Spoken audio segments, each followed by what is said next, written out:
For a few months now, I've been talking about the enormous debt that the largest of these media companies have been acquiring while they've been gobbling up all of the media assets that they can acquire. Now, these acquisitions under good stewardship would retain their value and even improve upon it if they were properly supervised. Now, sadly, many of these companies have not supervised their acquisitions at all, allowing for the mismanagement to drive away customers at alarming and record rates. Now, that abuse, or let's try that again. Now that these companies are trying to shed incompatible divisions to reduce their debt, they find that they have compromised value and not a lot of buyers looking to acquire them. Today, to that end, I present aT&T. Ladies and gentlemen, hiss and foes, welcome to the Culture Casino!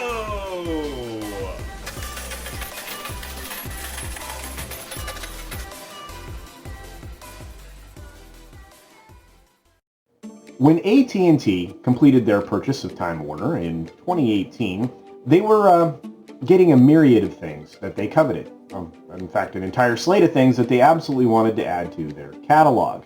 The content of that catalog was Warner Brothers, of course, the expansion of the various delivery methods that they already had a few of, and the enhancement of the direct-to-consumer base. Now, along with Warner came a lot of channels that delivered a variety of content. CNN, obviously, was chief among them. Now, Stevenson, the CEO, chairman at the time of aT&T, put John Stankey in charge of aT&T's media business, which later became Warner Media, who did absolutely very little with it in his time at that position. In fact, he left Jeff Zucker in place as chairman of News, Sports, and the chairman of CNN Worldwide, which led to its change in viewership and its decrease in value. Now, CNN led the charge in dividing its audience. They reduced its value while maintaining incredibly low ratings, often under 1 million viewers. Also under consideration is Jeff Zucker's personal bias that's been revealed in various ways when undercover journalists were treated to his daily conference call rants against the, this country's executive branch. Now, what is CNN worth right now? Well, let's just say that less than when they acquired it as part of this Time Warner deal.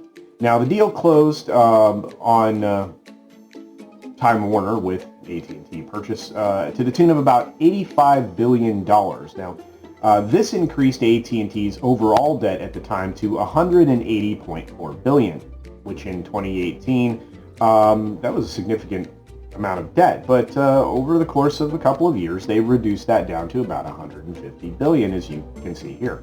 Now, this level of debt, of course, isn't in the company's best interest in the long term. Of course, it wouldn't be in anybody's interest in the long term to maintain that level of debt, but actually, I guess that's more of an understatement when it comes to a large corporation like this, because if the economy turns south as looming tax increases and expenditures are a fait accompli, if the executive branch in this country actually changes, that level of debt could become crippling.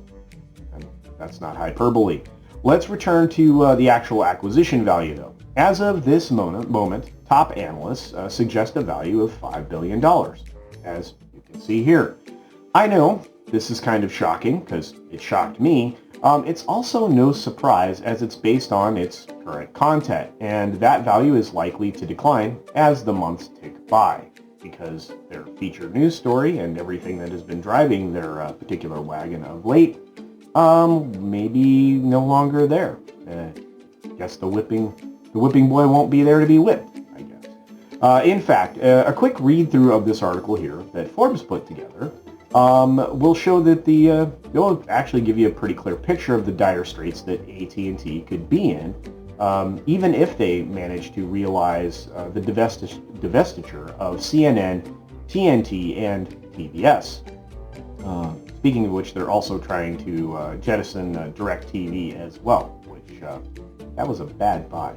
But it's worth noting that, as I mentioned before, CNN is allowed to run fairly autonomously, which places its lack of performance squarely on the chairman and whatever other titles he has, Jeff Zucker's feet. So just keep that in mind.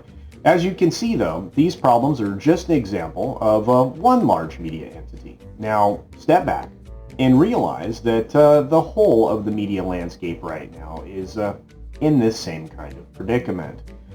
Finally, it's not lost on me, nor should it be lost on you, that they brought in Jason Kilar to clean house at Warner Media and make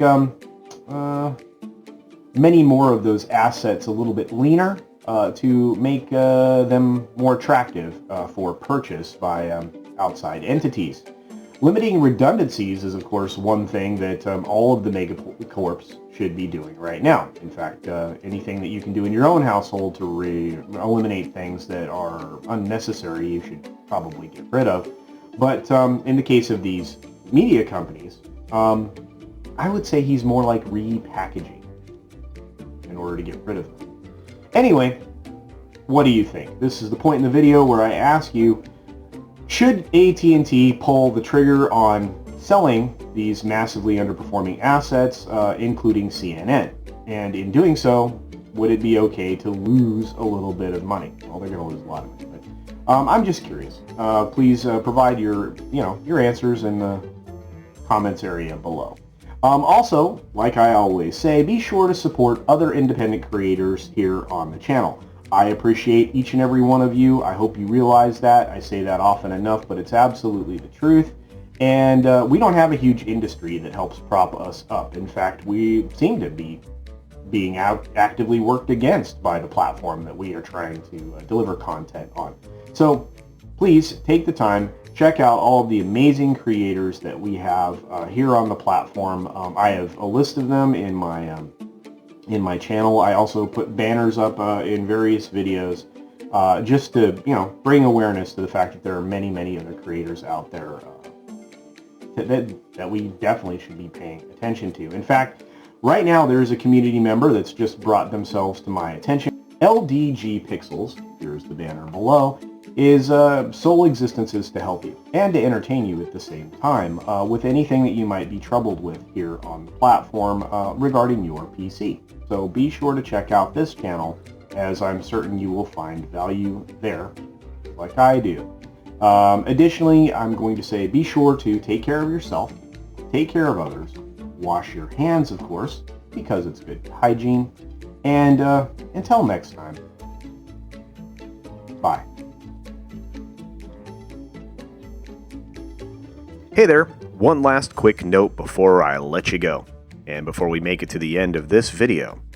I, CultureCasino, have a brand new Teespring store. That's right, you can now go to Teespring, look up CultureCasino, or use the link in the video below, and pick out some handsome and beautiful CultureCasino merchandise with many different designs and styles and colors, many different items. I was actually surprised at all of the things that you could create, and I have some more designs and items on the way here shortly. But, if you want to support the channel in that way, there is some merch. Otherwise, here comes the ending. Thanks for visiting today. Be sure you're subscribed and hit that for alerts. Yay! Of course, like and share all of the videos that you can, as it helps with the algorithm. Have a great day.